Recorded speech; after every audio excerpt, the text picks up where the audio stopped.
So ఇప్పుడు మనం discuss చేయబోయే టాపిక్ ట్రిగ్నోమెట్రీ అనమాట. సో ట్రిగ్నోమెట్రీ అనేది మనం బేసిక్స్ నుంచి నేర్చుకోకపోతే ఒక సమ్ ఇవ్వగానే మనం ఈజీగా సాల్వ్ చేయలేం. సో నేను బేసిక్స్ నుంచి మీకు చెప్తాను.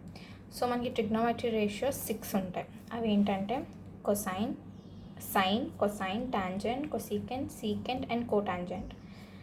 సో వీటికి మనకి ఈజీగా గుర్తుపెట్టుకోవడానికి ఇది ఒక మెథడ్ అనమాట. సైన్ అనేది opposite by hypotenuse side, cos అనేది ఎడ్జసెంట్ బై హైపోటెన్యూస్, టాన్ అనేది ఆపోజిట్ బై ఎడ్జసెంట్.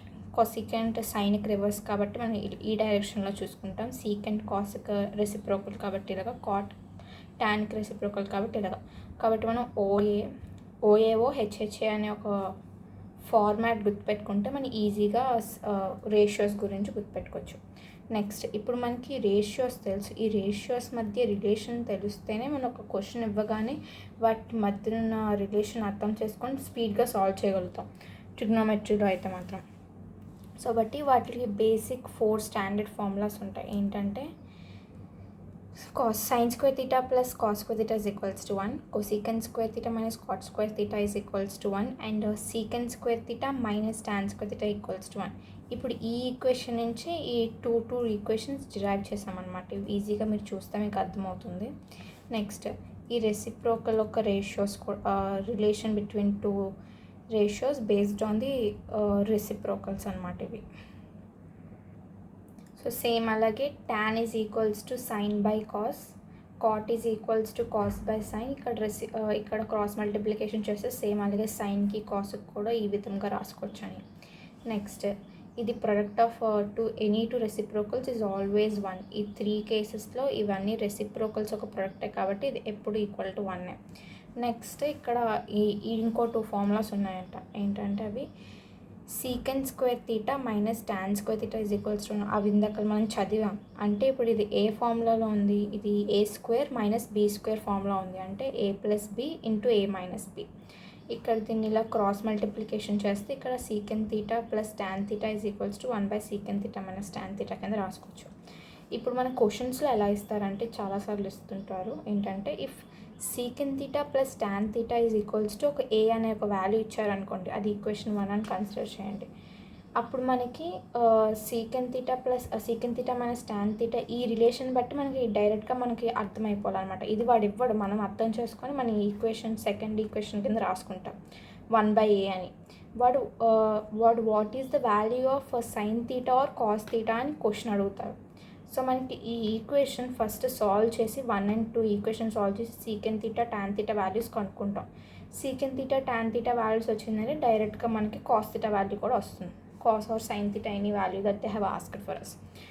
ఫస్ట్ మనం ఇది ఫస్ట్ ఈక్వేషన్ కింద తీసుకొని ఈ ఈక్వేషన్ ఏ అంటే మనకి secant theta minus tan theta ఏమవుతుంది, ఇక్కడ ఉన్న వాల్యూకి రెసిప్రోకలే కాబట్టి దీనికి ఏ కాబట్టి 1 బై ఏ అవుతుంది అని సెకండ్ ఈక్వేషన్ కింద తీసుకుంటాం. అప్పుడు ఈ 2 ఈక్వేషన్ సాల్వ్ చేస్తే మనకి సీకెంట్ తీటా వాల్యూ వస్తుంది, అలాగే టాన్ తీటా వాల్యూ కూడా వస్తుంది. ఈ 2 వాల్యూస్ వచ్చాయి కాబట్టి ఆటోమేటిక్గా మనకి రేషియోస్ మధ్యన రిలేషన్ తెలుసు కాబట్టి ఆటోమేటిక్గా sine theta and cos theta values కూడా వస్తాయి. నెక్స్ట్ సేమ్ అలాగే cosecant square theta minus cot square theta is equals to 1 ఉంది.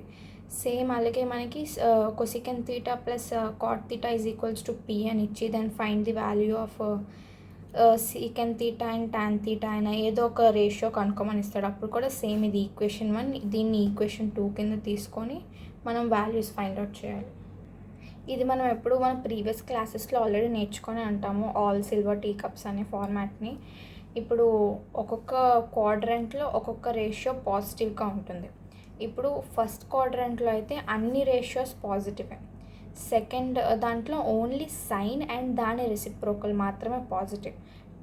థర్డ్ క్వాడ్రంట్లో టాన్ అండ్ దాని రెసిప్రోకల్ పాజిటివ్. అలాగే ఫోర్త్ క్వాడ్రంట్లో కాస్ అండ్ దాని రెసిప్రోకల్ పాజిటివ్. ఇప్పుడు ఇక్కడ చూస్తే ఈ యాంగిల్ ఎంత ఉంది, 90 కన్నా తక్కువ ఉంది. అలాగే 360కి ఇది ప్లస్ కంప్లీట్ రొటేషన్ అయ్యాక వచ్చింది కాబట్టి. అలాగే ఇవన్నీ మనకు ముందు తెలుసు కాబట్టి ఒకసారి మీరు చూస్తే మీకు ఇది అర్థమవుతుంది ఈజీగా. అండ్ ఇంకో పాయింట్, ఆడ్ యాంగిల్స్ అంటే 90 ఇంకా 270 డిగ్రీస్ దగ్గర ట్రిగ్నోమెట్రిక్ రేషియోస్ ఎప్పుడు చేంజ్ అవుతూ ఉంటాయి. కానీ ఈవెన్ యాంగిల్స్ అంటే 180 డిగ్రీస్ 360 డిగ్రీస్ దగ్గర యాంగిల్స్ ఎప్పుడు చేంజ్ అవ్వవు, అంటే ట్రిగ్నోమెట్రిక్ రేషియోస్ చేంజ్ అవ్వవు. సో మనకి సమ్స్ సాల్వ్ చేయాలంటే ఈ రేషియోస్ మాత్రం మనం డెఫినెట్గా నేర్చుకోవాలి 360 వరకు. ఎప్పుడైతే మనకి రేషియోస్ చాలా బాగా గుర్తుంటాయో మన సమ్స్ అనేవి ఈజీగా చేస్తాం. ఇవన్నీ మీరు నోట్ చేసుకోండి. ఇవన్నీ మీరు ఒకసారి చూస్తే మీరు అలా చూసి చదవండి. చదివితే మీకు ఈజీగా అర్థమవుతాయి. ఇవి మనం డిరైవ్ చేసి చేయొచ్చు, కానీ ఇప్పుడు మన ఈజెట్కి అంతగా అవసరం లేదు. అంత డెరివేషన్స్ అవన్నీ అవసరం లేదు. డైరెక్ట్గా మనకి ఓన్లీ వాల్యూస్ గుర్తుపెట్టుకుంటే చాలు. సో ఇవి గుర్తుపెట్టుకోండి. ఇప్పుడు ఇక్కడ మీరు సమ్ ఇంపార్టెంట్ రిజల్ట్స్ చూస్తున్నారన్నమాట. అంటే ఇవి స్టాండర్డ్ రిజల్ట్స్. ఇవి ఎప్పుడు ఎక్కడ మీకు ఎగ్జామ్లో కనిపించినా వీటి ఆన్సర్స్ ఎప్పుడు సేమ్గా ఉంటాయి. ఏంటంటే ఇది ఇప్పుడు మీకు క్వశ్చన్లో if sine theta plus cosecant theta is equals to +or-2 అని ఇస్తారు. Then what is the value of sine theta అని అడుగుతారు. సైన్ తీటా అయినా కాస్ తీటా అయినా కొసికెన్ తీటా అయినా వాల్యూ అడుగుతారు. అప్పుడు ఏంటి +or-1 అనేది స్టాండర్డ్ ఆన్సర్ అనమాట.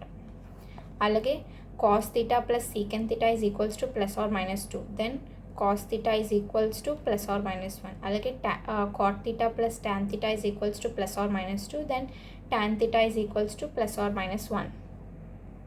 ఇప్పుడు ఒకవేళ మీరు దానికి ఎక్స్ప్లెనేషన్ అడిగితే ఇది సింపుల్ ఎక్స్ప్లెనేషన్ అనమాట. ఇప్పుడు ఒకవేళ ఒకటి ఎక్స్ అనుకొని ఇంకోటి 1/x అంటే ఇక్కడ మీరు ఇందాక చూసిన క్వశ్చన్లో అన్నీ sine plus cosecant, cos plus secant, cot plus tan అని ఉన్నాయి. అంటే అన్ని రెసిప్రోకల్స్ ఒక సమ్మె. సో ఇక్కడ కూడా కాబట్టి 1x + 1/x అని తీసుకొని ఈక్వల్స్ టు +or-2 అని తీసుకున్నాం. ఇప్పుడు అక్కడ ఎల్సిఎం తీసి అన్నీ చేస్తే మనకి లాస్ట్కి ఆన్సర్ ఎప్పుడు ఎక్స్ వాల్యూ 1 వస్తుంది. సో అది. సో ఇది సెకండ్ ఇంపార్టెంట్ రిజల్ట్ అనమాట. ఏంటంటే ఇప్పుడు మన క్వశ్చన్లో చాలా యాంగిల్స్ ఒక సమ్ ఇస్తారంటే sin θ1 + sin θ2 + sin θn + sin θn is equals to ఈ nth వాల్యూ ఇక్కడ ఆన్సర్ వస్తుంది అనమాట. అప్పుడు what is the value of theta అని అడుగుతారు. సో ఇప్పుడు ఇక్కడ ఉన్న వాల్యూ ఇక్కడ వచ్చిందంటే ఇక్కడ అన్నిటి వాల్యూస్ ఏంటి ఈక్వల్ టు 1 అయితేనే ఆ వాల్యూ వస్తుంది. కాబట్టి సైన్ తీటాలో ఆ యాంగిల్ ఆన్సర్ 1 ఎప్పుడు వస్తుంది? ఎప్పుడైతే యాంగిల్ 90 ఉంటుందో అప్పుడే ఇక్కడ ఆన్సర్ nth వాల్యూ వస్తుంది. కాబట్టి ఈ ఆన్సర్ ఎప్పుడు 90 అని అర్థం. నెక్స్ట్ అలాగే కాస్లోని if cos θ1 + cos θ2 + cos θn is equals to n. ఈ nth వాల్యూ ఇక్కడ ఆన్సర్ వచ్చిందంటే దెన్ ఈ అన్ని యాంగిల్స్ ఈజ్ ఈక్వల్స్ టు 1 అని అర్థం. సేమ్ ఇందాక లైక్, కానీ ఇక్కడ కాస్లో 1 ఎప్పుడు వస్తుంది? తీటా ఈజ్ ఈక్వల్స్ టు 0 కాబట్టి ఇక్కడ అన్ని తీటాస్ వాల్యూ 0 అని అర్థం. సో ఇక్కడ మనకి ఇలా కూడా చాలాసార్లు అడుగుతూ ఉంటారు. ఏంటంటే if a sin θ + b cos θ is equals to c, then b sin θ - a cos θ లేదా a cos θ - b sin θ అంటే ఇక్కడ ఏబీని ఇంటర్చేంజ్ చేసి లేదా cos θ sin θ అటు ఇటు ఇంటర్చేంజ్ చేసైనా మనకి ఇక్కడ c ప్లేస్లో వచ్చే వాల్యూ ఏంటి అని అడుగుతూ ఉంటారు. సో ఈ వాల్యూ ఏంటంటే ఈ స్టాండర్డ్ ఫార్ములా అనమాట. ఇది ఏంటి +or-√, ఇక్కడ ఉన్న కోఎఫిషియెంట్స్ ఒక స్క్వేర్ ప్లస్ ఇక్కడ మనకి ఇక్కడ ఇచ్చిన కోఎఫిషియెంట్స్ ఒక స్క్వేర్, నెక్స్ట్ ఇక్కడ ఉన్న సి యొక్క మైనస్ చేసి స్క్వేర్ చేస్తాం. సో ఇది ఒక స్టాండర్డ్ ఫార్ములా అనమాట. ఎప్పుడైతే మనకి a sin θ + b cos θ is equals to c అని ఒక స్టేట్మెంట్ ఇస్తారు, దెన్ ఈ రెండిట్లో ఏదో ఒక కండిషన్ ఇచ్చి ఈ కండిషన్ యొక్క రిజల్టెంట్ వాల్యూ ఏంటి అని అడుగుతారు. దానికి రిజల్టెంట్ వాల్యూ ఏమవుతుంది? స్టాండర్డ్ ఫార్ములా అనమాట ఇది. +or-√a² + b² - c². ఇదన్నిటికీ √ఓవర్ చేస్తే మనకి ఆన్సర్ వస్తుంది +or-లో. ఇప్పుడు ఇంకో చిన్న టిప్ అనమాట. ఏంటంటే ఇప్పుడు మీకు ఇలా చాలాసార్లు ఎగ్జామ్స్లో ఇలా tan ఆఫ్ ఒక యాంగిల్ ఇచ్చి దీని వాల్యూ అడుగుతూ ఉంటారు. ఇప్పుడు మనం దీన్ని సాల్వ్ చేయడానికి చాలా వేస్ ఉంటాయి. ఒక్క పాసిబుల్ వే అనేమి ఉండదు, కానీ చాలా వేస్ ఉంటాయి. కానీ మనకి ఈజీగా ఆన్సర్ ఈజీగా వితౌట్ ఎనీ కాంప్లికేషన్స్ రావాలంటే మీరు మ్యాక్సిమమ్ ఒక ఈవెన్ యాంగిల్ని చూస్ చేసుకోండి. ఒకవేళ మీరు ఆడ్ యాంగిల్ అంటే 90, 270 ఇలాంటి యాంగిల్స్ చూస్ చేసుకొని సమ్ సాల్వ్ చేశారంటే అక్కడ మీరు మళ్ళీ రేషియోస్ని మార్చాలి. ఎందుకంటే ఆడ్ యాంగిల్స్ దగ్గర రేషియోస్ చేంజ్ అవుతాయి. కాబట్టి ఆ యాంగిల్స్ దగ్గర రేషియోస్ మార్చాలి. మళ్ళీ ఒకవేళ క్వాడ్రెంట్లో అది నెగిటివ్ అయితే ఆ నెగిటివ్ సైన్స్ చూసుకోవాలి. ఇవన్నీ చాలా కాంప్లెక్స్గా ఉంటాయి. కాబట్టి మీరు డైరెక్ట్గా ఒకవేళ ఈవెన్ యాంగిల్ తీసుకున్నారనుకో అప్పుడు మీరు ఈ సెక్షన్ని పట్టించుకోవాల్సిన అవసరం లేదు. ఓన్లీ అది ఏ క్వాడ్రెంట్లోకి వస్తుందో అది పాజిటివ్ నెగిటివ్ అని చూసుకుంటే మీకు సరిపోతుంది. కాబట్టి ఈ మెథడ్ని మీరు ఫాలో అయితే చాలా ఈజీగా మీరు సమ్ సాల్వ్ చేయగలరు. సో ఇప్పుడు మనం సైక్లిక్ క్వాడ్రిలేటర్ అంటే ఏంటో తెలుసుకోవాలి. సైక్లిక్ క్వాడ్రిలేటరల్ అంటే the sum of all the angles in it is always equal to 360 degrees అనమాట. ఒకవేళ మనం ABCD are the sides of the triangle అదే క్వాడ్రిలేటరల్ అనుకొని అవి వాటి యాంగిల్స్ అనుకుంటా అట్లన్నిటి సమ్ కలిపితే మనకి 360 degrees వస్తుంది. ఇక్కడ క్వశ్చన్స్ ఎలా అడుగుతారంటే ఇప్పుడు if ABCD are the angles of a cyclic quadrilateral then cos A plus cos B plus cos C plus cos D equals to dash. దీన్ని మనం ఎలా చేయొచ్చు, డైరెక్ట్గా ఇది అన్నీ ఈక్వల్స్ టు 360 degrees కాబట్టి each angle is equals to మనం assume చేసుకొని 90 degrees అని తీసుకుంటే ఆబ్వియస్లీ వీటిల్ సమ్ 360 degrees వస్తుంది. కాబట్టి కాస్ 90 ఎంత 0 ప్లస్ 0 ప్లస్ 0 ప్లస్ 0 డైరెక్ట్గా మన ఎగ్జంప్షన్తో ఇలా 0 చేసుకోవాలి. కానీ ఆన్సర్ కరెక్టే. మనం అంత పెద్ద ప్రాసెస్లో చేస్తే లెందీ ప్రాసెస్ అవుతుంది కాబట్టి డైరెక్ట్గా అన్ని angles is equals to 90 degrees అని చేసి చేయొచ్చు. నెక్స్ట్ సేమ్ అలాగే ఇప్పుడు కాంప్లిమెంటరీ యాంగిల్స్ అంటే ఏంటో తెలుసుకోవాలి. కాంప్లిమెంటరీ యాంగిల్స్ అంటే sum of two angles is equals to 90 degrees. ఇక్కడ alpha and beta are complementary angles అన్నారు. అంటే alpha plus beta is equals to 90 degrees. ఇప్పుడు బీటా ఈక్వల్స్ టు ఏమవుతుంది 90 మైనస్ ఆల్ఫా. ఇది గుర్తుపెట్టుకోండి. ఇప్పుడు ఇక్కడ sine square alpha plus sine square beta ఎంత అని అడుగుతున్నారు క్వశ్చన్లో. సో సైన్ స్క్వేర్ ఆల్ఫాని అలా ఉంచుకొని సైన్ స్క్వేర్ ఆల్ఫాని ఇక్కడ బీటా ప్లేస్లో మనం ఏం రాసుకోవచ్చు, ఇక్కడ 90 మైనస్ ఆల్ఫా కింద రాసుకోవచ్చు. ఇప్పుడు ఇక్కడ దీన్ని సింప్లిఫై చేస్తే సైన్ 90 మైనస్ తీటా ఏమవుతుంది కాస్ తీటా కదా, ఇది ఆడ్ యాంగిల్ కాబట్టి. సో ఇక్కడ కాస్ స్క్వేర్ ఆల్ఫా వస్తుంది.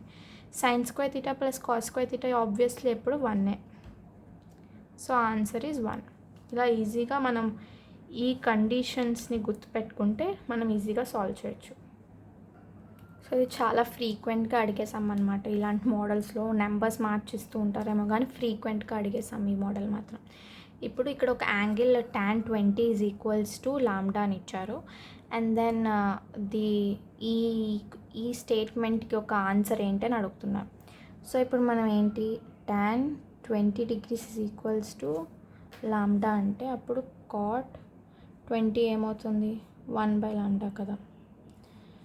ఇది గుర్తుపెట్టుకోండి సైడ్కి. నెక్స్ట్ ఇప్పుడు ఇక్కడ ఇచ్చిన 160కి 110కి మధ్య ఏమైనా కామన్ పాయింట్ రిలేషన్ ఉందేమో చూడండి. ఇప్పుడు మీరు 160 degreesని ఎలా రాయొచ్చు 180 మైనస్ 20 కింద రాయొచ్చు. అలాగే 110ని ఎలా రాయొచ్చు 90 ప్లస్ 20. ఇక్కడ చూస్తే మీకు 20 కామన్గా ఉంది. సో ఈ కండిషన్ చూస్ చేసుకోండి. ఇంకా మనం 110ని 160ని చాలా డిఫరెంట్ వేస్లో రాయొచ్చు, కానీ మనం ఎక్కడైతే కామన్ పాయింట్ వచ్చి ఈజీగా సాల్వింగ్ అవుతుందో ఆ మెథడ్ని చూస్ చేసుకుంటున్నాం. సో కాబట్టి ఇక్కడ tan 160ని ఎలా రాసుకుంటాం 180 minus 20 minus tan 90 plus 20 by 1 plus tan 180 minus 20 into tan 90 plus 20 ఇలా రాసుకున్న తర్వాత దీన్ని సాల్వ్ చేయాలి. ఇప్పుడు tan 180 మైనస్ తీటా అంటే ఏంటి, అది సెకండ్ క్వాడ్రంట్లో ఉంది, అది ఈవెన్ యాంగిల్ కాబట్టి దాన్ని చేంజ్ చేయాల్సిన అవసరం లేదు రేషియోని. కానీ సెకండ్ క్వాడ్రంట్లో tan నెగిటివ్ కాబట్టి ఇక్కడ tan 20 degrees అని వస్తుంది. మైనస్ tan 90 ప్లస్ తీటా అన్న second quadrant. So minus of minus plus tan ఇక్కడ 90 degrees కాబట్టి ఆడ్ యాంగిల్ కాబట్టి మనం దీన్ని మార్చాలి. అంటే ఇదేమవుతుంది cot 20 degrees కింద అవుతుంది. ప్లస్ ఇదేమవుతుంది minus of tan 20 degrees into minus of cot 20 degrees. మనకు తెలుసు tan into cot is equals to 1 అని ఇందాక మనం చదువుకున్న రేషియోస్ మధ్య రిలేషన్ ప్రకారం అవి రెసిప్రోకల్స్ కాబట్టి. సో ఇక్కడ మనం వీటిల్లోని ఈ వాల్యూ సబ్స్టిట్యూట్ చేసుకోండి. అప్పుడు మనకి ఏమొస్తుంది minus lambda plus 1/λ by 1 plus 1. So ఏమవుతుంది 1 minus lambda square by 2λ is the answer. ఇలా ఈజీగా సాల్వ్ చేయొచ్చు మనం.